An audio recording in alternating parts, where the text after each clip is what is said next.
quero fazer maravilhas. Santificai-vos, purificai-vos, quero fazer maravilhas.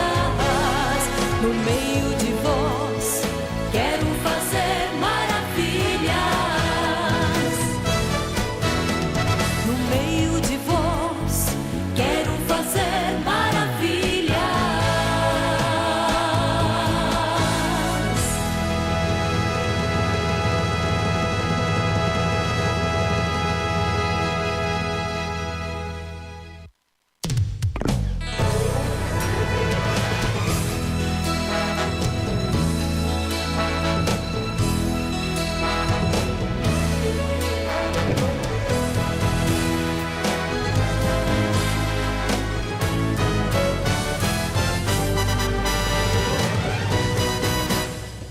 Sou o Senhor, o Deus Jeová, quero fazer maravilhas. Eis que eu estou no meio de vós, quero fazer maravilhas. Santificai-vos, purificai-vos, quero fazer maravilhas. No meio de vós, quero fazer maravilhas. Sou o Senhor, o Deus Jeová, quero fazer maravilhas. Sem duvidar, chegue no altar. Quero fazer... Paz, oração e união. Está entrando no ar o programa Restauração, programa que é órgão de divulgação da Igreja Pentecostal Assembleia de Deus, Ministério Restauração. A nossa sede, ela está localizada na Avenida Farrapos, número 312. Nosso pastor-presidente é o pastor Humberto Schmidt Vieira e o nosso diretor de comunicação, pastor Paulo Roberto dos Santos. Pastor Paulo, que está se preparando aí para um grande momento ali em Novo Hamburgo. Eu creio que milagres irão acontecer ali na cidade de Novo Hamburgo. Então hoje ele tirou o dia aí para a oração. E hoje nós estamos tendo aqui uma presença muito especial aqui no estúdio. Uma presença muito especial mesmo, e eu glorifico a Deus pela vida deste servo de Deus. Vou colocar aqui na tela. Paz do Senhor, irmão Frederico Abraão. Paz do Senhor, irmã, paz do Senhor a todos que estão conosco nesse momento. E eu estou feliz por estar aqui, sim, me reencontrando com o estúdio na restauração. E estamos aqui para ver o que Deus tem para nos dizer nesta tarde de hoje, nesse início de tarde. Glórias a Deus, irmão Frederico, que por alguns anos, né, foi ele âncora do programa Ombro Amigo. Trabalhamos bastante juntos nisso, né, irmã? Todos nós, foi muito bom. Inclusive tinha aquele quadro que agora me falhou a memória, um quadro que o senhor fazia para o programa, e era algo tremendo, Deus lhe usou tremendamente, mas... as muitas atividades, né? A correria, né, irmão Frederico? E tem que renovar também, né? Outro dia alguém me falou sobre por que eu não voltava para a escola bíblica, aquelas palestras, aquelas aulas de escola bíblica. Eu disse, porque tem gente jovem e os jovens têm que ocupar o lugar da gente que vai ficando velho. Eu já fiz 74 anos. Então tem que deixar os jovens entrarem, a gente não... né? Haver um rodízio de ideias, de pensamentos, de novas forças, enfim, né? A gente tem que abrir espaço, não é tomar o espaço para si, não é? Bom, Frederico, que hoje é professor da Escola de Missões Heróis da Fé. O senhor quer falar um pouquinho sobre a aula que o senhor dá? O senhor é advogado, trabalha... Posso falar? Agora já falei, né? Falou. Agora já falei? Meu Deus do céu, misericórdia. Perdão, irmão Frederico. Não. Trabalha na capelania prisional, entre muitas outras atividades. Amém. A gente tenta... Eu sempre peço a Deus que não me deixe parar, que eu não fique parado, que eu consiga sempre fazer alguma coisa na sua obra, sem visibilidades, não é mais fazer para Deus. A capelania prisional é a coisa, assim, é a parte melhor da minha vida cristã, porque ali eu vejo acontecer as coisas, Deus mostra mesmo o poder que ele tem de transformar pessoas. É lindo trabalhar dentro do trabalho missionário de prisões, de presídio. E é uma missão, é um trabalho missionário, né? No curso de missões eu ministro as palestras. Eu sabe, depois eu falo dessa coisa de professor. Eu ministro palestras de história, sobre história de missões. Uma história interminável, é lindo. Não tem como mudar toda a história de missões, né, num curso. É alguma coisa que as pessoas têm que ler para entender assim o poder de Deus, como Deus trabalha, como Deus faz crescer o movimento missionário. Começou lá atrás, lá na dispersão do povo de Israel, nas diásporas, algumas por castigo de Deus, por punição de Deus, porque eles levantaram a ira de Deus desobedecendo, e Deus deixava eles serem conquistados dos seus territórios e levados para o território do inimigo. Só que eles levavam a palavra junto, eles levavam, né, o Pentateuco junto com eles. Então, mas isso é outra história. A questão do professor, tenho lutado muito com isso no meu coração, e acho que eu nunca quis ser chamado de professor. Isso seria uma honraria que eu não tenho o direito de desfrutar, e seria usurpação. Eu dei muitas aulas em faculdades no passado, na Unicinos, na UBRA, na escola do MP, e ali também eu não aceitava ser chamado de professor. Lá eu dizia para eles, eu sou só um profissional do direito que vem trazer palestras para vocês. Eu respeito muito a questão do professor. O professor e professora são aqueles que fizeram um curso de pedagogia que habilita a ser professor. Eu não posso usurpar esse título. Não é? Uma pessoa que estuda direito e lê um livro de direito não pode dizer que é advogada. Uma pessoa que lê um livro de engenharia não pode dizer que é engenheiro. Ou que dá alguma palestra sobre engenharia não vai dizer que é professor de engenharia. Então, eu temo muito assim quando... Eu não me considero professor. Eu vou lá e dou algumas palestras sobre... na escola de missões, sobre a história de missões. Não é? E a diferença que eu tenho assim entre o professor, entre nós palestrantes, que seria, que nós costumamos chamar, até para simplificar, de professor na escola bíblica dominical, professor nos cursos de missões, de fato o que acontece ali é só que nós aprendemos antes das pessoas que vieram aprender agora, e que vão depois esses irmãos saírem também pronunciando essas palestras e levando esses ensinamentos, porque agora eles aprenderam antes de outros e nós vamos aprendendo uns com os outros, né? Acho que essa aí é uma coisa que eu sempre gosto de pontuar, essa questão, né? Não sou professor na escola de missões, não. Eu estou lá porque eu aprendi essa disciplina antes dos irmãos que vieram aprender agora. E eles já vão sair falando também. E alguns até muito melhor do que eu, né? Porque tem aquela capacidade de entender, de desenvolver melhor. Graças a Deus por isso, né? O senhor chegou a cursar a escola de missões, né, irmão Frederico? Uma das primeiras. E aí tem algo que eu sempre testemunho para os irmãos na escola de missões. Eu me lembro que me disseram que tinha essa escola, esse curso, eu acho que era o segundo, terceiro, eu não sei, eu tenho um certificado, um dia eu vou olhar para ver, o quarto, era bem no começo. E me disseram que existia esse curso na igreja, e eu pensei, pode ser bom isso aí. Eu vou lá ver como é que é, ver como é que é. Tá, pode ter certeza, foi uma cutucada de Deus, foi um toquezinho de Deus, então vai lá ver como é. Eu gostei muito, eu aprendi muito, foi muito bom para mim, fez muito bem para minha alma, fez muito bem, alegrou meu espírito.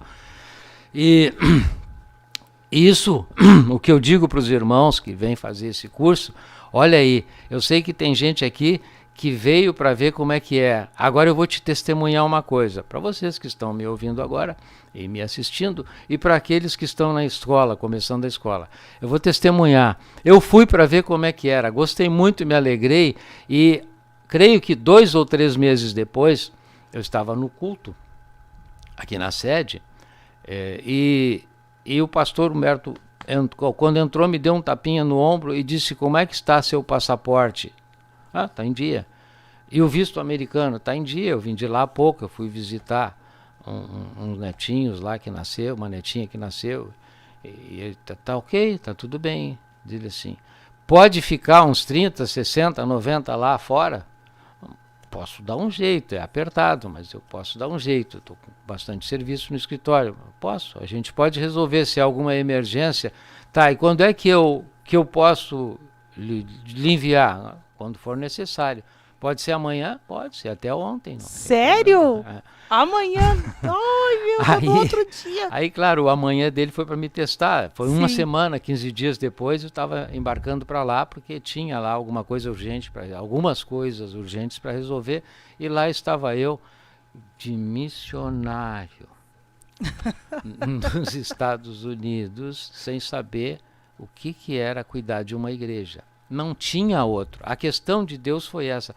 Não tinha ninguém, nenhum dos nossos pastores, pessoas preparadas, acostumadas, nenhum deles estava com o visto em dia para poder viajar e tinha que ir imediatamente lá, porque tinha alguns problemas bem fortes a resolver. Então, olha o que Deus fez. Deus me coloca na escola de missões como se fosse por curiosidade minha. Eu sou muito curioso, eu gosto muito de estudar coisas novas. E eu fui estudar aquela escola. E aí, de repente, eu estava sendo um missionário, eu acho que 2, 3 meses depois, não sei se tanto, não lembro. E lá estávamos nós. Eu lembro que a irmã Regina ainda me perguntou, tá bom, Fred, a gente veio. E agora, o que a gente faz? O que nós vamos fazer? O que nós íamos fazer aqui? Bom, nós íamos resolver esse problema aí, não é? E cuidar da igreja, não é? Cuidar dos irmãos e da igreja em si, da igreja física também, né? E como é que a gente faz isso? Como é que nós vamos começar? Com a lição número 1, vamos jejuar e orar para que Deus nos dê graça e nos encaminhe. Eu nunca vi tanta coisa maravilhosa acontecer na minha vida. Deus nunca me surpreendeu tanto quanto naquele tempo e naquele momento. Então, a escola de missões, o curso de missões, eu acho que é uma coisa muito importante para todos nós, porque nos ensina alguns caminhos, nos estabelece alguns parâmetros, né, para pensar, não talvez nem sempre para entrar numa situação como esta, mas nós somos missionários permanentes, nós crentes, estamos permanentemente em missão. Né? Com quem nós falamos, aonde nós pisamos e aonde nós vamos, nós temos a oportunidade de estarmos sendo missionários. Nunca esqueça disso, crente é missionário por natureza.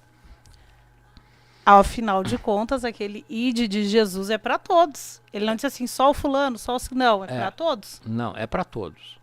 Já estamos no ID, né? Já estamos no ID, ali no ônibus, ali na esquina, lá no posto abastecendo, lá, em qualquer lugar, né? Não precisa ter uma multidão. Aprendi uma vez com um pastor de outro ministério, me disse uma coisa que me calou muito fundo. A igreja dele, ele tem um ministério e eles têm culto, assim, de hora em hora, tem um pastor fazendo um culto. Aí eu disse para ele, mas não é um desperdício? O senhor às vezes tem culto de 4 pessoas. Daí ele me disse uma coisa que me calou fundo, eu nunca esqueci. Ele disse, o culto para uma pessoa ou para 1 milhão de pessoas é o mesmo. O Deus é o mesmo, o Espírito é o mesmo, o pastor tem que fazer o culto como se estivesse fazendo o culto para 1 milhão de pessoas, ou ele não é crente. Glória a Jesus. Isso me calou muito fundo. Isso me calou muito fundo. E é uma realidade, porque muitos fazem, às vezes, irmão Frederico, porque tem o fulano olhando, o ciclano olhando, o beltrano olhando. Cicrano, não, é cicrano, né? Cicrano. Olhando.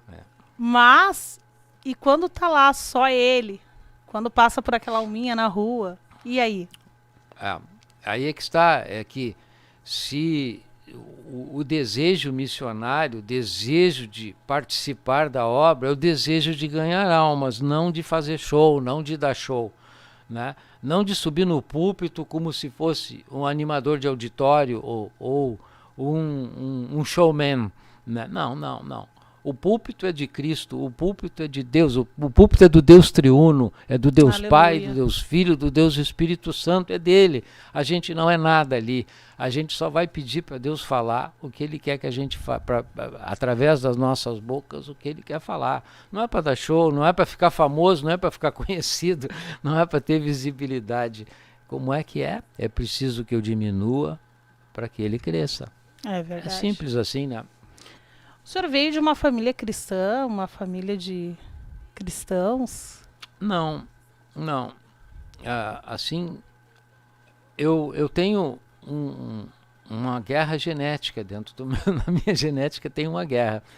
O meu avô paterno era de origem judaica, era judeu, né? Não praticante do judaísmo. Uma pessoa muito boa, maravilhosa. E o meu avô materno, né, era árabe, ele veio do Líbano. Então eu tenho uma genética em guerra aqui dentro. Meu Deus. Mas os dois se davam muito bem e criaram a família num sistema de paz e de manter a paz. Eles eram primos, né? E são, né? Árabes e judeus são primos. Então, eu me criei no meio dessas duas culturas, ou aproveitando essas duas culturas. Sábado passado, teve um episódio muito triste na minha vida. Eu perdi o meu irmão mais novo que eu, um câncer de pulmão. Nós estávamos sepultando ele sábado passado. E numa palavra assim que minhas irmãs me pediram, nós éramos 2 homens só, ele e eu na família.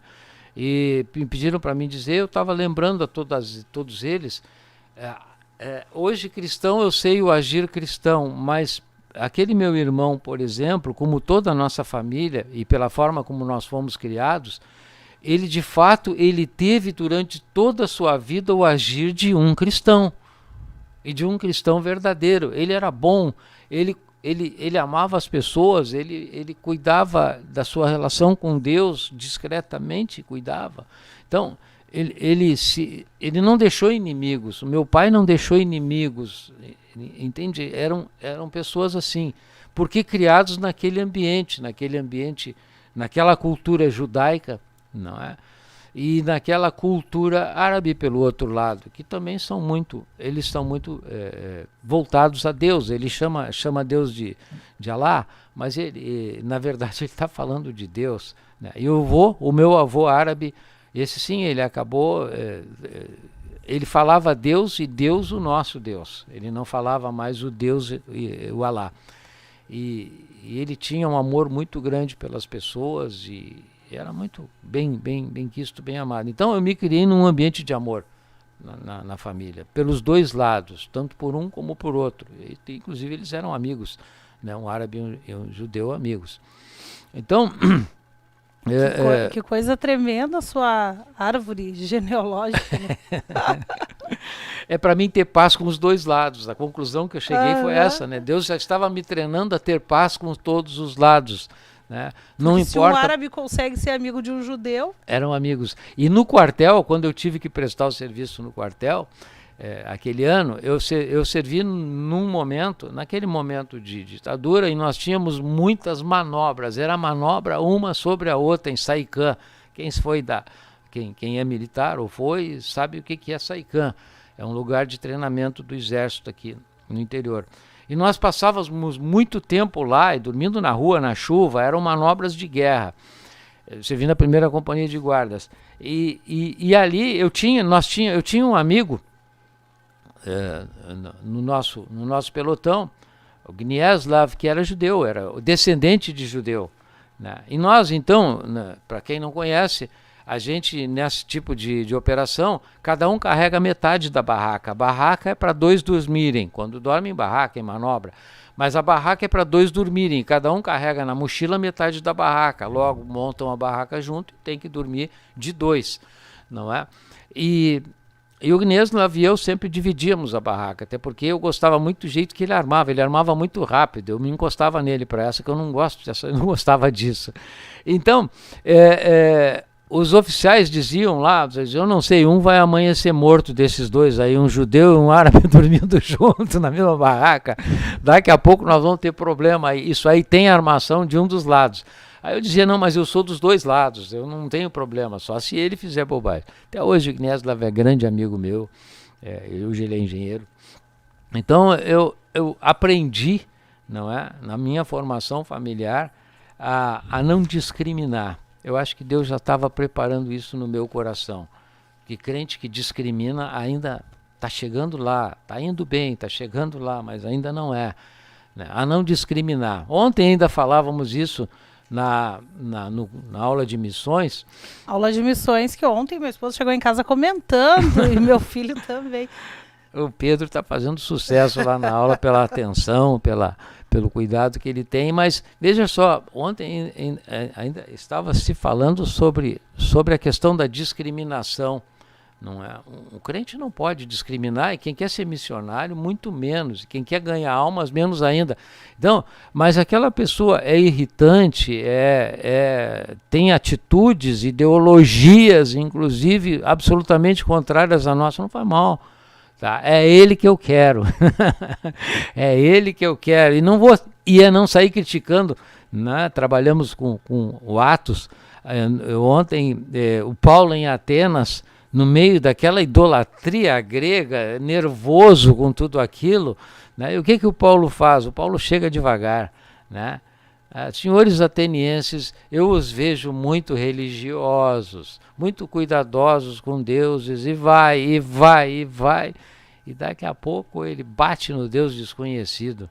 Os gregos tinham uma coleção fantástica de deuses. A mitologia grega é bonita de ler, porque tudo que eles não sabiam, eles criavam um deus. E para explicar aquilo que eles não conseguiam entender. Porque grandes pensadores que foram queriam entender tudo.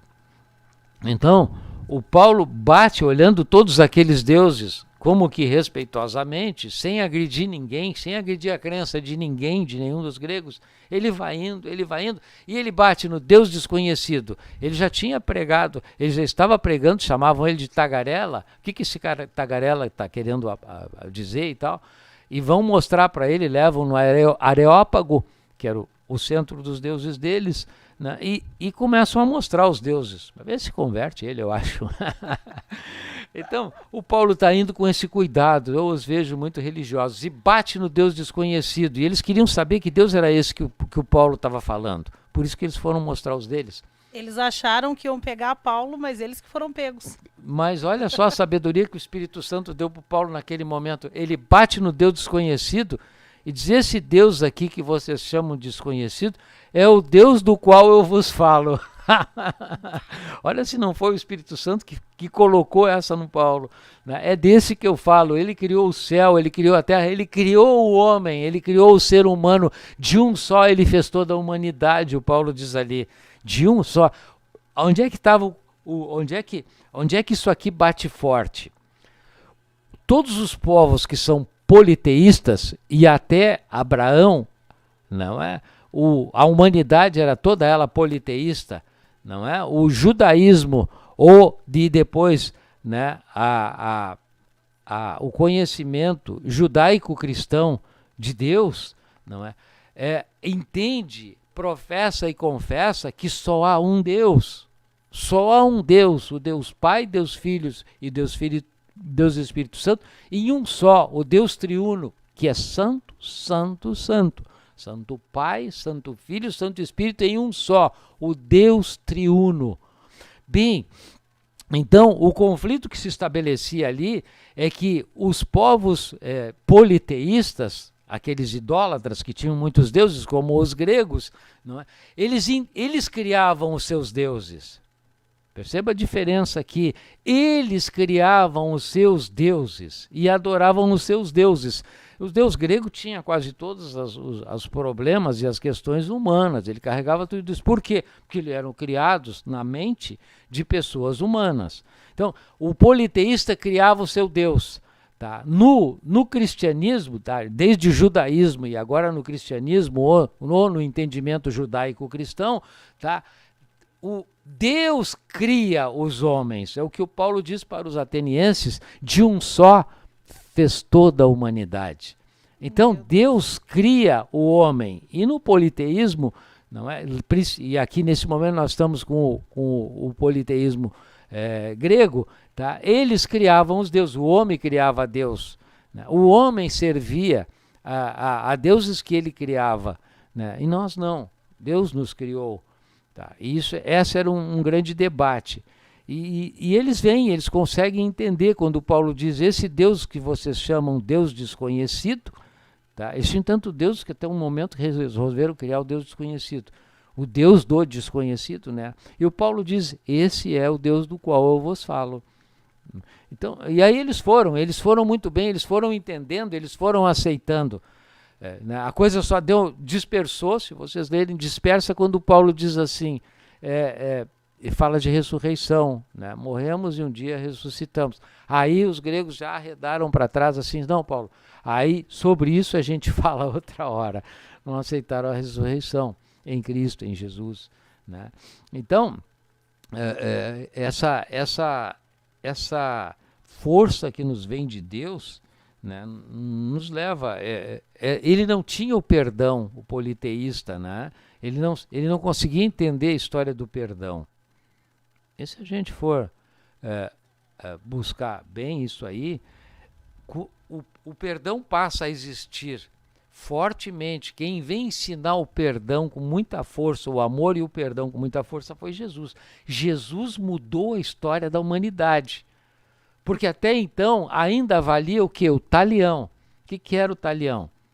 Deixa eu abrir um parênteses aqui. Eu já ouvi dizendo por aí, nas internets da vida, que Talião era um rei babilônico que fez a seguinte lei. Não tem nada de... Talião é o sistema, é o nome do sistema. O Talião era assim: olho por olho, dente por dente.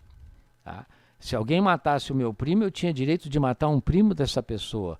Se alguém me fizesse o mal, o mesmo mal eu faria para ele. Enfim, isso é o Talião. Como se fala a lei de Talião, alguém achou que tinha um rei Talião lá que tinha criado essa lei. Não tem nada disso. O Talião é o sistema. Bem, é tão forte o Talião no Antigo Testamento que Deus manda que se crie, tá? Aqui já é com Moisés, Deus manda que se crie um lugar de refúgio. Quem leu lembra. Deus lembra disso, então, haverá uma cidade refúgio, uma cidade de refúgio. Por quê? Porque lá naquele refúgio, naquela cidade, e seriam aqueles que fossem perseguidos por haver... Se alguém matasse, ele necessariamente seria morto por alguém da família de quem o matou, não é? Esse era o Talião. Pois bem, e Deus diz assim: aquele que matar sem a intenção de matar... Por exemplo, o Deus ainda dá o exemplo: aquele que estiver cortando lenha, né, e com o seu machado acidentalmente ferir e matar o seu irmão, ele não será atingido pelo Talião. Por quê? Porque ele não queria fazer. Olha que coisa forte, coisa linda, isso que perdura até hoje, depois eu falo. Então, olha só, criaram-se a cidade de refúgio para aquele que matasse ou ferisse ou prejudicar, sem a intenção de matar ou ferir. Bom, aqui já havia um começo de derrubada do Talião, traçado por Deus para encaminhar o agir de Jesus, não é?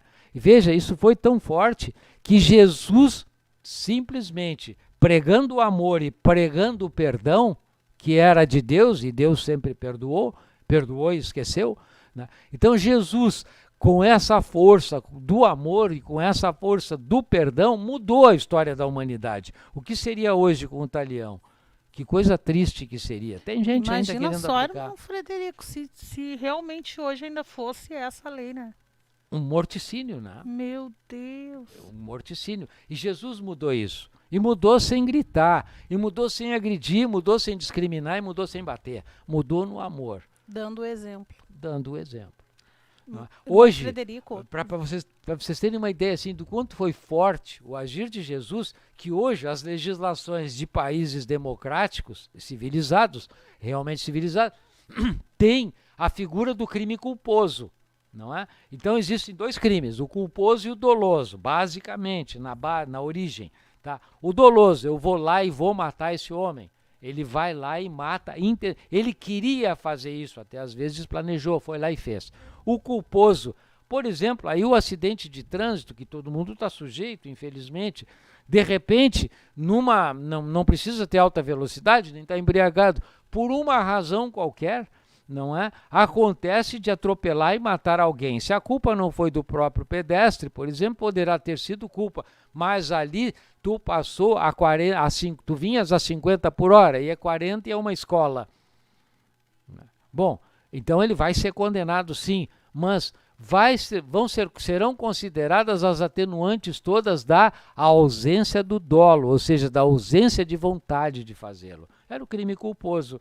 Então, aqui a derrubada do talião preenche as legislações dos países realmente democráticos e civilizados. Desculpa, irmã, a senhora tinha alguma coisa? Não, só ia lhe dizer a respeito das participações. O irmão Paulo Jair, ele está aqui no chat, e ele diz assim, é seu aluno, né, na Escola de Missões, ele é esposa. Sim. Paz do Senhor Jesus, muito boa aula do Dr. Frederico Abraão, tremendo. Vamos estudar para a prova. Também aqui participando. Eu fiz 2 vezes, né, a Escola de Missões e acompanhei 5 turmas. E para mim é uma das provas mais difíceis. Por isso eu digo assim, anotem tudo. Ele vai falando que o professor ali estava falando, já vai anotando tudo, né? Ele não gosta que chame de professor, mas é que é automático, não tem como não chamar. Já vai anotando tudo, né? Eu lembro que quando vocês começavam a falar lá na frente, eu já pegava o papel e a caneta e já anotava tudo para não perder nada, né? Porque tudo que se fala é importante, né? A história é uma disciplina muito linda. Não apenas história de missões, a história em geral. Né? Eu tive uma experiência assim, de infância muito forte com isso. Primeiro que naquele meu tempo não existia o volume de informações que os jovens têm hoje, que o Pedro, né, o seu filho tem, por exemplo. Então, na idade do Pedro, qual é a idade do seu filho, irmã? 12 anos, vai fazer 13 agora dia 6 de abril. Pedro tem 12 anos, está fazendo a Escola de Missões. E ele é atento, a gente vê que ele está entendendo, ele é atento. Na idade dele eu era um bobão, porque a gente não tinha o volume de informações que, por exemplo, estou dando o exemplo do Pedro, que o Pedro tem. Né? A gente não tinha nada, irmão. Olha, tinha rádio de válvula. Tinha que ligar 10 minutos antes para esquentar a válvula para o rádio começar a falar, para o rádio começar a chiar, eu quero dizer. Né? E alguma notícia muito pouca, até uma notícia chegar da Europa aqui se passava às vezes uma semana, 10 dias. Então, a gente não tinha muita informação, mas por graça de Deus, a minha avó, casada com o vô árabe, um vô libanês, a avó tinha uma biblioteca fantástica. Eu praticamente me criei dentro daquela biblioteca, porque eu me apaixonei por tudo que tinha ali, por toda a informação, por todos os contos, histórias, enfim, era maravilhoso aquilo ali. E o meu avô assinava o Correio do Povo. O Correio do Povo naquele tempo era do tamanho da Folha de São Paulo, por exemplo, para vocês entenderem, um jornal do sistema grande, assim. E mas ele não lia em português, então, aí desde os 9, 10 anos, eu lia para ele o jornal. Eu era o âncora e ele comentava a notícia para mim. Isso me deu um conhecimento de história, não é? E me deu uma habilidade em saber analisar a notícia para ver até onde ela é verdade, até onde ela é a opinião de quem está lendo. Né? E ensinada pelo meu avô, um homem que tinha uma experiência fantástica, tinha andado o mundo inteiro até chegar no Brasil. Né? Quando chegou no Brasil, ele se apaixonou, ele dizia, do Brasil eu não saio nunca mais. Né? Aqui passou a ser a minha terra, o meu mundo, o meu país. Né? Porque ele amava o Brasil, nos ensinou a amar o Brasil, a toda a nossa família. Né? Que coisa linda isso.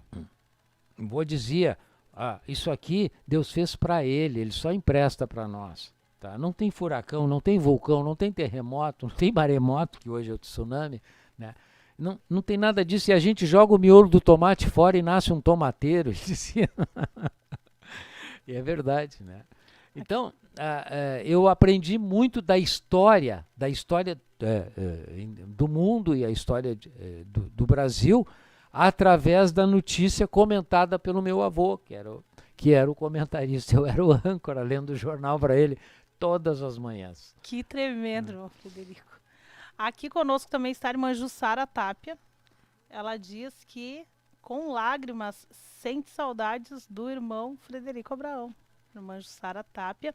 Também a irmã Simone Amém. Grace, lá de Santa Catarina. Amém. A irmã Tatiana, missionária Tatiana, lá dos Estados Unidos, junto com o pastor Roberto, ali, missionário Roberto. Pastor Roberto. Irmão Lucas Prado, lá de Coronel Bicaco. Irmã Maria Antunes, irmão Felipe, da área Orfanotrófio. Irmão, deixa eu ver quem mais aqui, Tatiana e Tiago, dali da Guajoviras. Irmão Richard, de Capão da Canoa. Irmã Ana Cristina, também. Irmão Valmir Gonçalves, São João Batista. Irmão Clodomiro, ali o esposo da irmã Ana Cristina, estão os dois ligadinhos conosco. Irmão Clodomiro diz paz, oração e união. Deus abençoe o irmão Frederico, glória a Deus. Irmã Cristina Borowski, ali de Nova Santa Rita. Irmã Lília Soares, também junto conosco nessa programação. Vai compartilhando este link, deixando o teu like, não esquece aí. Também Deus abençoe cada um que está na escuta dessa programação, através da Rádio Esperança. Irmão Frederico, nós precisamos passar aqui uma informação para os irmãos. Tem uma chamadinha aí, podemos rodar essa chamada agora? Vamos fazer. Chamadinha é um convite muito especial para o nosso grande congresso geral que vai acontecer nos dias 8 e 9 de abril. Amém. Organize a sua caravana, venha participar junto conosco. Eu tenho certeza que Deus vai fazer algo tremendo. Amém. Olha só, aqui a irmã Lília diz assim, ó, que bom que o irmão retornou para dar aulas nas escolas de missões. Irmã Elza Ciota também ali de Viamão. Irmão Juarez também, esse é o aluno na escola de missões, ó. Ele diz, paz, Senhor, louvado seja o nome do Senhor. Me sinto como aos pés de Gamaliel.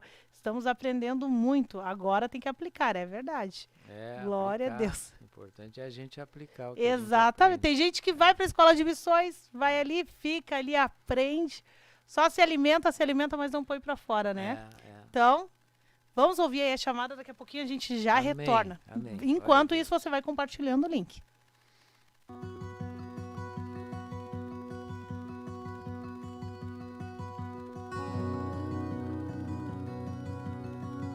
A paz do Senhor, meus irmãos, que alegria comunicar-vos que dias 8 e 9 de abril teremos o 11º Congresso Geral do Ministério Restauração.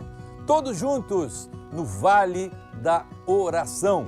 No sábado, desde amanhã, teremos o tratamento de temas doutrinários. Continua no sábado à tarde e sábado à tarde teremos a participação do coral da Superintendência de Cavalheiros. À noite, no sábado, grande culto evangelístico com a participação do coral da União Feminina. No domingo de manhã, de novo, estaremos tratando de temas doutrinários sobre um assunto muito importante. Daqui a pouquinho eu falo. Depois, às 13h30, teremos o Congresso Infantil. Logo depois, teremos também a Hora da Obra Missionária, com a participação do coral da nossa Superintendência de Juventude. E à noite, o grande encerramento, a partir das 18h30, com a participação do grande coral, reunindo crianças, cavalheiros, juventude e união feminina. Escute uma coisa que eu vou lhe contar. Você sabe que o grande intento do diabo é procurar dividir a igreja organizada do Senhor Jesus na face da terra, especialmente a igreja organizacional ou denominacional. Quando o inimigo consegue nos dividir, então todos são prejudicados. Jesus disse que o reino dividido não prospera. E olha o que ele diz. Ele diz que o problema não é só do reino, o problema é de cada casa do reino. E casa sobre casa cairá. Por isso, meus irmãos, a palavra de Deus nos diz que nós temos que preservar a unidade do Espírito. Deus tem nos trazido em unidade até agora. no 19º aniversário de nosso ministério. Mas temos que estar alertas, temos que estar atentos, porque a vinda de Jesus se aproxima e mais do que nunca o inimigo vai tentar fazer alguma coisa para nos dividir. Irmãos amados, quando nós batalhamos pela unidade, quando nós guerreamos pela preservação da unidade, nós não estamos lutando só em favor da igreja, só em favor do Ministério Restauração. Você está lutando em favor da tua vida. É a tua vida que sai fortalecida, é a tua família que sai fortalecida, são as tuas finanças, a tua saúde, é o teu progresso, a tua prosperidade, o teu ministério que vai sair beneficiado se houver a unidade. Por isso, o nosso grande tema deste Congresso Geral é a unidade da igreja. Vamos lutar por essa preservação e todos, o reino de Deus, individualmente, cada um de nós será beneficiado. Vamos em frente, é grande a vitória que Deus vai nos conceder. Com certeza, milagres esperam por mim e por você no 11º Congresso Geral do Ministério Restauração. Até lá, no Vale da Oração, Deus os abençoe.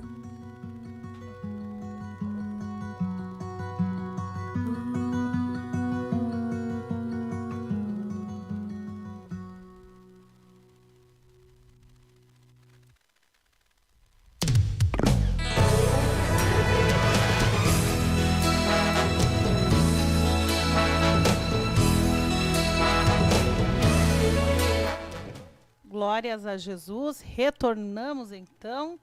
Você viu aí que tremendo, você é nosso convidado especial a estar conosco nestes dias, então, de dias 8 e 9 de abril. Comentário aqui do irmão Paulo Jair, ele colocou: eu e a minha esposa estamos gostando muito do princípio de humildade passada pelo Dr. Frederico na Escola de Missões. Também irmão Luiz Antônio Domingues diz: lembro do pastor Frederico quando ele começou na Rádio Esperança. Aí ele e o irmão Jorge Wolff fazendo o programa do Ombro Amigo. Também Loreci Belos, ali da Vila Jardim, diz glória a Deus. Irmã Maribel, também lá de Guaíba, conosco. Irmão Juarez, diz assim, ó, heróis da fé, glórias ao Senhor Jesus pelo ensino que estamos recebendo de todos os homens de Deus comprometidos com o Senhor. É o Evangelho avançando a começar em nós. Irmão Amém. Kleber Brito, ali da área pioneira. Também irmã Lília, diz assim, ó, muitas experiências boas de vida. Glória a Deus pela vida do irmão, que Deus continue lhe abençoando e lhe usando como instrumento para a glória de Deus. E o meu esposo, que entrou aqui no chat, irmão Fábio Alessandro. Eu estava sentindo falta, não tinha aparecido aqui ainda, né?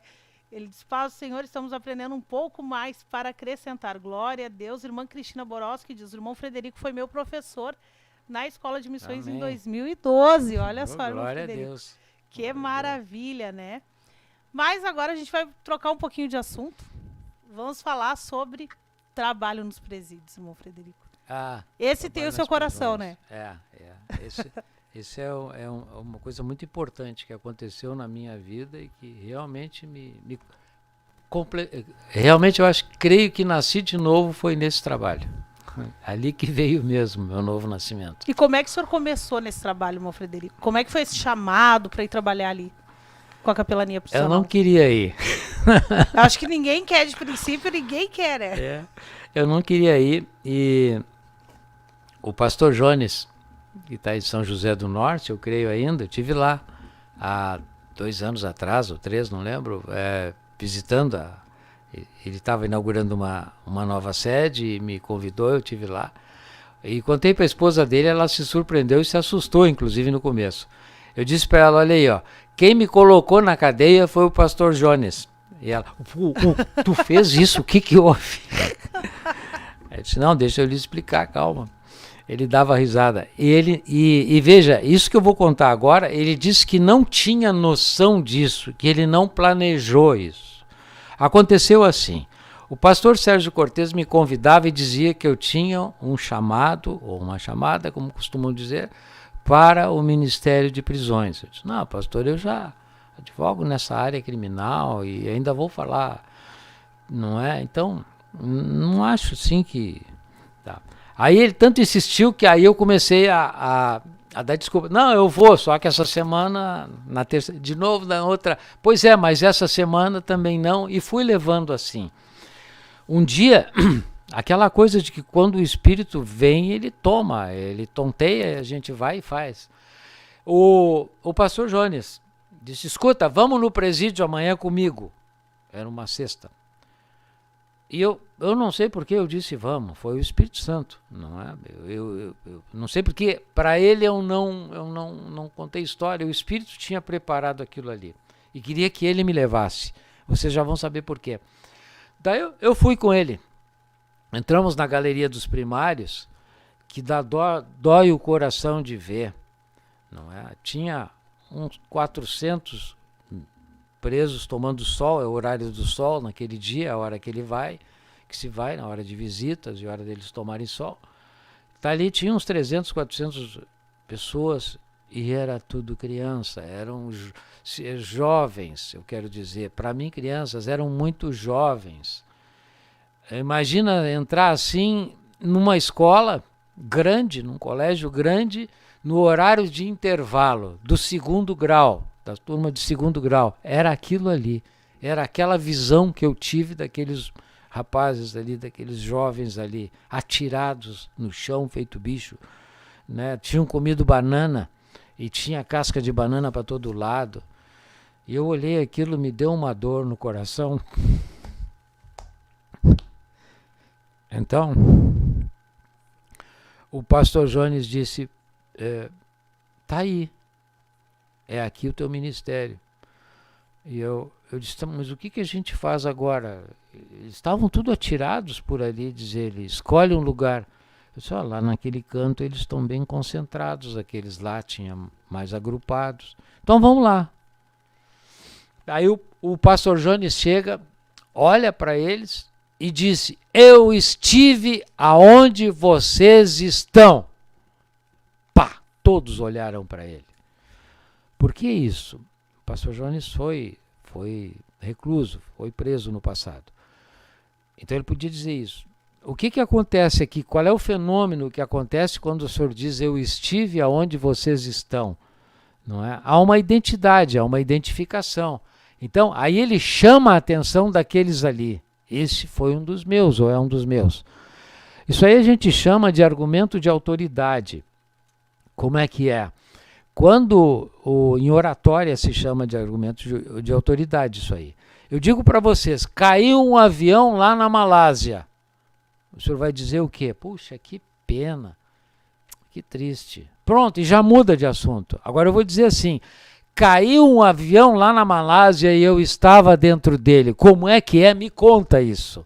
Gera curiosidade. Isso aqui é argumento de autoridade, quer dizer, eu estava lá, eu sei o que aconteceu, então tu vai ouvir o que eu estou dizendo. Esse é o argumento que o pastor Jones usou, talvez até sem saber o nome disso, mas ele usou o argumento de autoridade. Eu estive onde vocês estão. E aquela rapaziada, aquela meninada concentrou nele, já vieram outros que não estavam com aquele grupo e nos fecharam ali, agrupou muita gente. E aí ele disse, ele contou o passado dele rapidamente, um testemunho, e diz assim, e aí dá um tapa nas minhas costas, diz assim, olha o que esse homem de Deus tem para contar para vocês, para narrar para vocês, me deu um tapa nas costas, me jogou na frente daquela gurizada. Sério toda. Isso? Foi. Meu Deus! Isso é o que se chama jogar na fogueira. Aí, literalmente, quer dizer, não é tão literalmente porque não é uma fogueira, né? Mas... Aí eu olhei para trás, olhei para os lados, cadê o homem de Deus aqui? Cadê o homem de Deus? Aí eu fiquei tonto, eu fiquei atônito, eu estava num lugar que eu não imaginava nunca estar e não estava, eu não me considero pregador, eu não sou profeta, não sou pregador, eu não sou de nada, eu me tenho assim, não é modéstia nem falsa, mas eu me tenho por assim. Aí eu olhei e eles ficaram me olhando esperando, vamos ver o que o homem de Deus vai dizer. Eu abri a Bíblia, eu não me lembro aonde, eu não me lembro o que eu li da palavra para eles e falei, eu não me lembro de nada, não fui eu que falei, foi o Espírito Santo, eu não consigo lembrar. Se eu paro para pensar, eu não consigo lembrar. E aí eles ficaram muito interessados, eles gostaram muito, e eu nunca mais deixei de ir aos sábados, antes presídio central, agora cadeia pública. É muito raro eu não ir. Agora tem bastante gente colaborando, muita gente trabalhando, a gente dá uma descansada boa, não é? Mas eu passei muitos anos sem perder um sábado de ir ao presídio central. Tá? Foi uma coisa, um chamado de Deus realmente, uma coisa. Eu vi muita coisa importante acontecer, eu vi o trabalhar de Deus na vida das pessoas, gente que eu imaginava que jamais seria convertida, conversando com eles lá dentro, eu pensava, esse nunca. De repente eu via ele clamando a Deus, me chamando de pai, o Senhor é meu pai, e eu tenho exemplos fantásticos assim. Eu posso até falar o nome, está tão longe já, está em São Paulo, casado, com uma família muito boa, né? O Pedroso, um que o pai abandonou quando foi preso. E o Pedroso teve uma coisa assim, olha o que Deus faz. O Pedroso tinha um link muito grande comigo, ele me considerava o substituto do pai dele, e ele andava sempre atrás de mim quando eu ia lá no presídio. Só que trocaram, um dia eu chego aqui, o pastor Sérgio diz, olha, eu vou lhe trocar de galeria, porque nós precisamos que eu faça um trabalho lá na galeria tal. Não, tudo bem, eu estou aí para qualquer uma. E me mandou para outra, eu cheguei lá naquela galeria, o Pedroso estava lá, tinham trocado ele naquela semana também.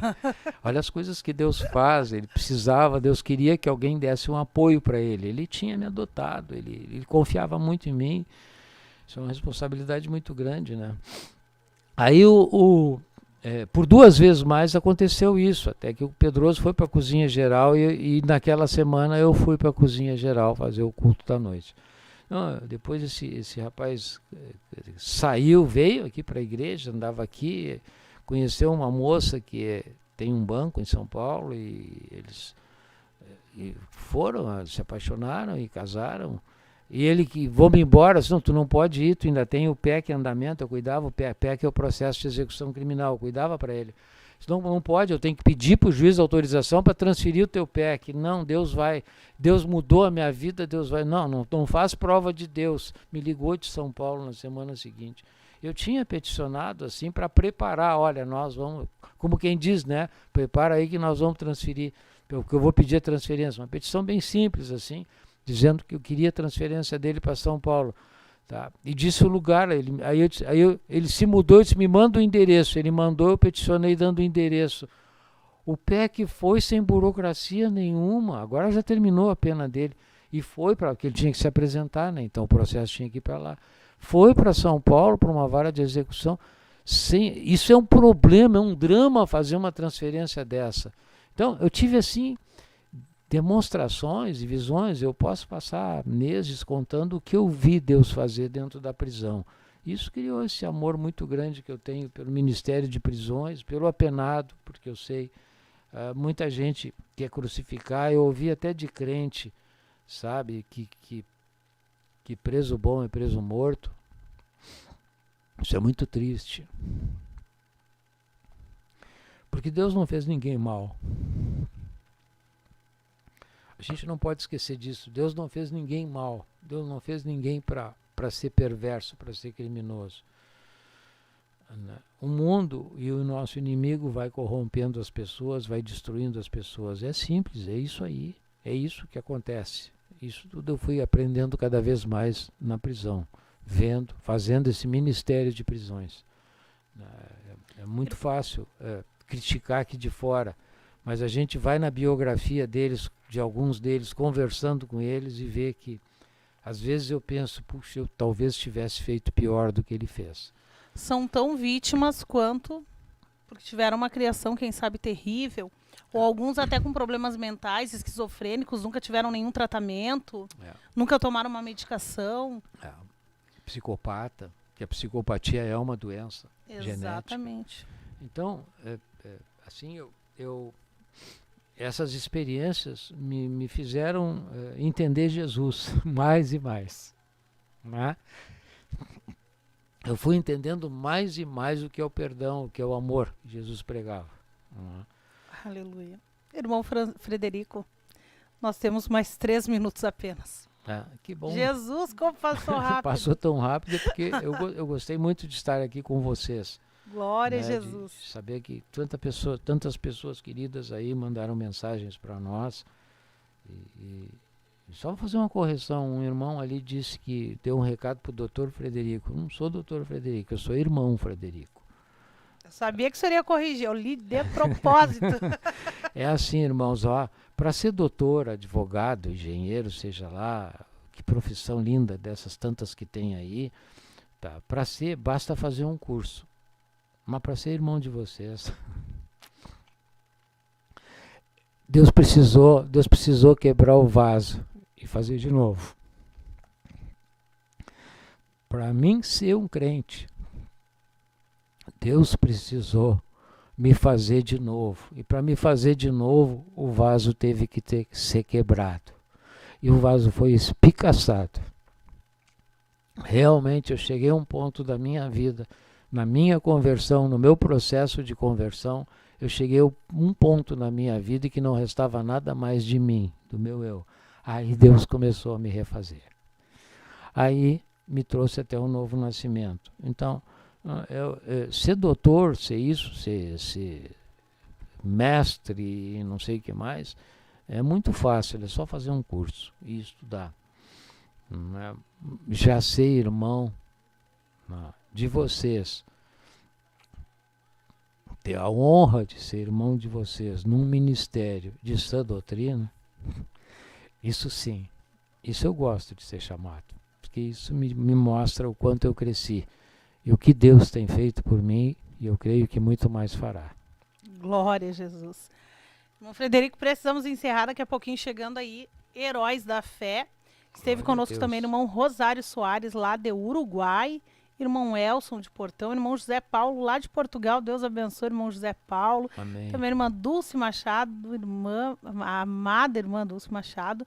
Se pregar em presídio é pregar numa igreja sem púlpito, é verdade, Amém. né? E é tão tremendo que não tem palavras. Eu fui uma vez só visitar um presídio, um semiaberto, e foi algo acima da média. Irmão Frederico, muito obrigada pela sua disponibilidade. Amém. Estar conosco, por aceitar esse convite. E suas palavras finais aí para a gente poder encerrar, que daqui a pouquinho está chegando Heróis da Fé. Não, eu é que me sinto honrado por ter sido convidado. Eu agradeço a audiência, a presença de todos vocês. E vamos levando, vamos na fé, não vamos misturar as coisas, vamos ficar focados somente em Deus, somente naquilo que Deus tem para nós, não aqui, não somente aqui também, aquilo que tem, né, a nossa esperança da vida eterna. Vamos ficar focado nisso. E nós não precisamos de representantes, nós não precisamos, o véu foi rasgado. Nós podemos chegar diante do trono do Pai, nos ajoelharmos, nos prostrarmos e orarmos. Então nós não precisamos de representantes, nós temos de estar diante de Deus, tá, unidos, juntos, todos nós, Glória tá, buscando Jesus. a paz do Senhor. Amém? Glória a Deus. Vamos encerrar então esta programação. Vamos encerrar então com paz, oração e união. Amém. Deus abençoe a todos. Chegando aí, Heróis da Fé. Muito obrigado, irmão Frederico. Deus abençoe a todos. Paz do Senhor. Amém. Vou